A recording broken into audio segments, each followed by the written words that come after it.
والصلاة والسلام على أشرف الأنبياء والمرسلين سيدنا ونبينا وشفيعنا ومولانا ومقتدانا بالقاسم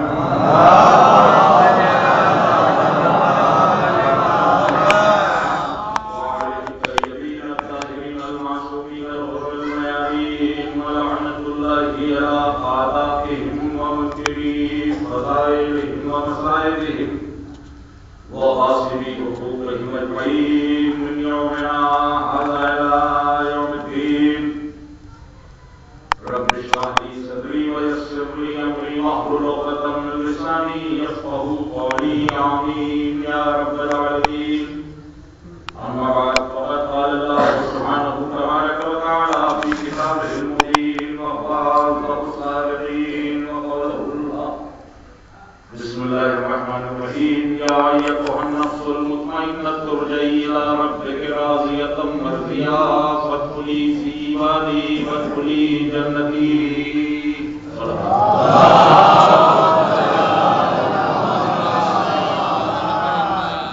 برادر ایمانی مرحوم آپ کو مدہ ہے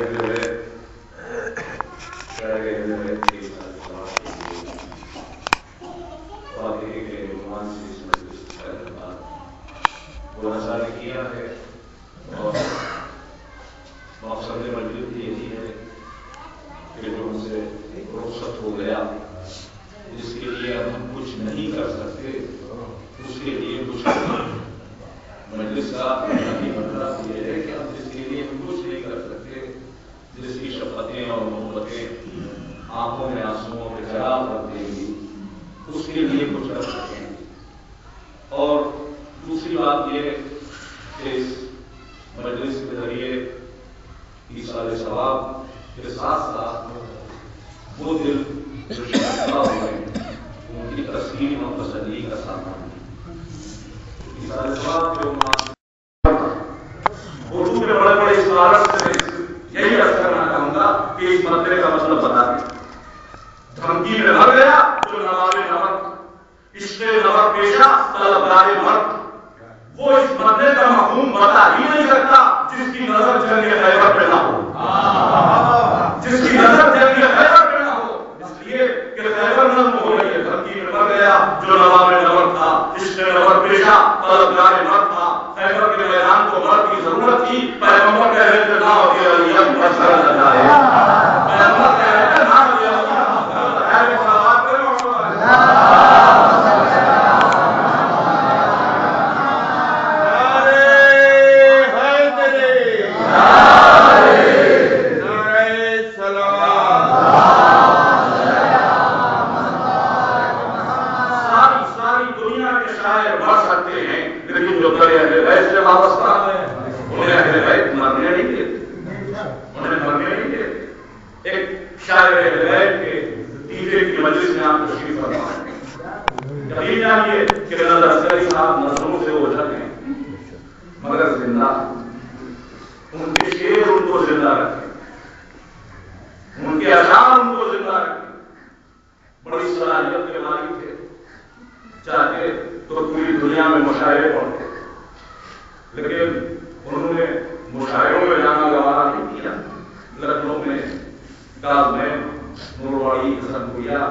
جو ان کو زندہ جاوید رکھنے کے لیے کافی. علی انتخاب بھائی بتا رہے تھے کہ آتش کا مطلب سنایا گیا. مشہور قصیدہ ہے آتش کی اس زمین میں ان کا جس میں کہہ رہے ہیں کہ آنکھوں کا رزق تیری زیارت ہے اور بس، آنکھوں کا رزق تیری زیارت ہے اور بس، تو ہی نظر نہ آئے تو آپ کو دانا کیا، تو ہی نظر نہ آئے تو پھر آپ کو دانا کیا۔ اللہ نگرامی آپ ذرا بہت پائیں کہ ایک عجیب و غریب کیفیت کا شعر، آنکھوں کے رزق کی بات اردو شاعری میں شاید اس سے پہلے کسی شاعر نے نہیں۔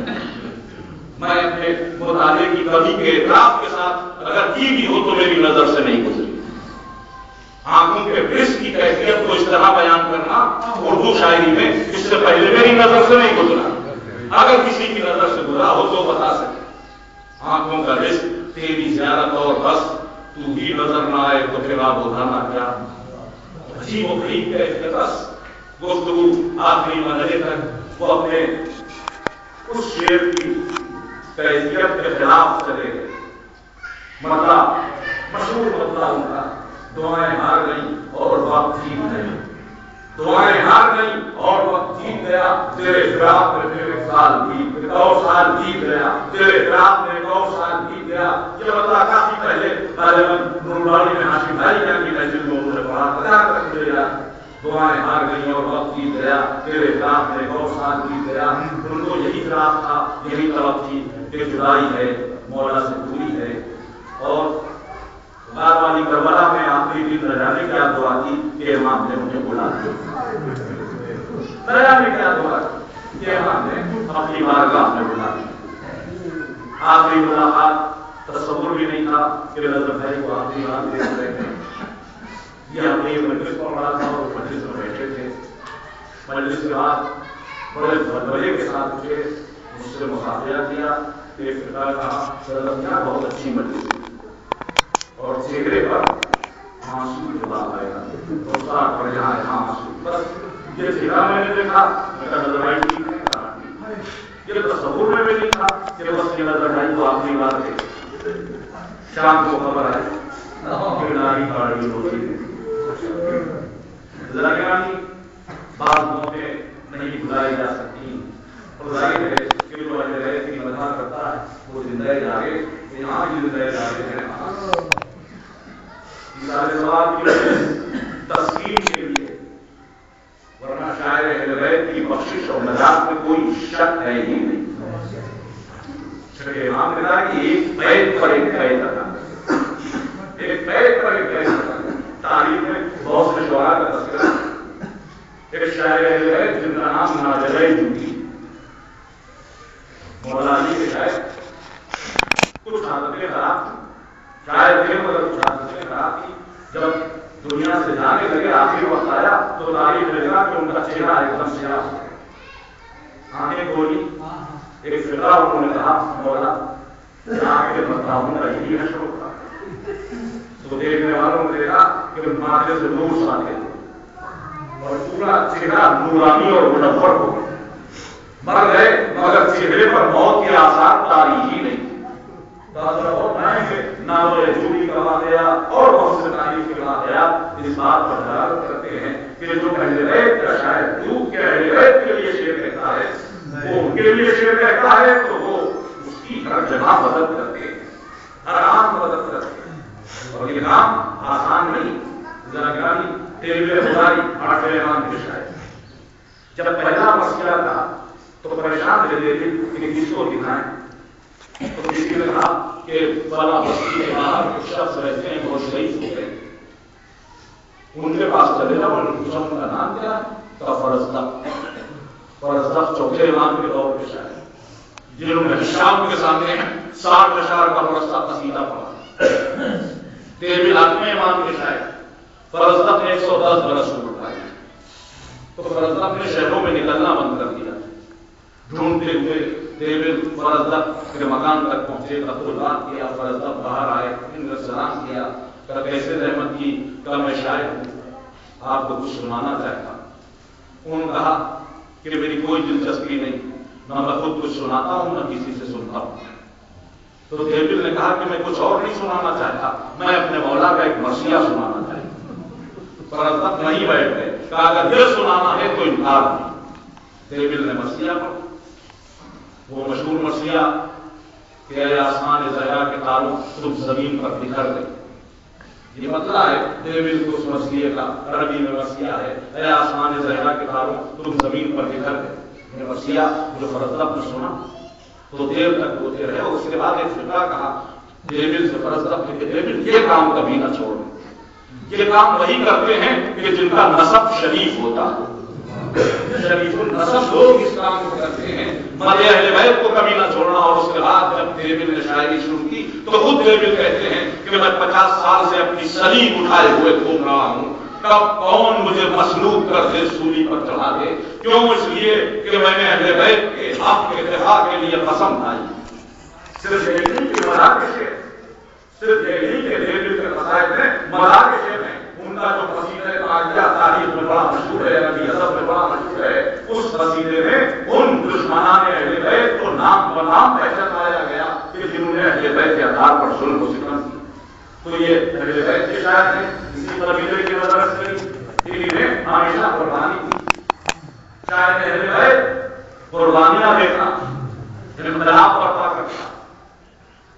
شاعر اہل بیت جو حقیقی شاعر فطرت ہوتا ہے وہ زمانوں میں اطمینان پیدا کرتا ہے، چونکہ وہ خود اطمینان نفس کا پیدا ہوتا ہے. اور یہ کہ جہاں نفس کا جملہ نہ نکلے وہاں شاعر اہل بیت پورا قصیدہ پڑھتا ہے. اور ابھی شہزادہ شام ابھی خلیفہ نے عیاض کرنے آیا ہے اور چوتھے امام خانہ کعبہ کی طرف جا رہے ہیں، مجمع بڑھتا چلا جا رہا. شہزادے کو حجر اسود کے بوسے کا موقع نہیں مل رہا. جب اس نے بلندی سے امام کو اس حالت میں دیکھا تو نفرت کی آگ دل میں بڑھ گئی کہ یہ کون انجان بن گیا. یہ سوچ کر انجان بنا کہ ہم نہیں جانیں گے تو معاذ اللہ ان کی کوئی اہمیت نہیں ہوگی. ظاہر ہے کہ بنی امیہ کا شہزادہ کہلاتا ہے، شہزادہ کیا شہزادہ، اور وہ کہہ رہا ہے یہ کون ہے، سب چپ، کوئی کچھ نہیں بولتا.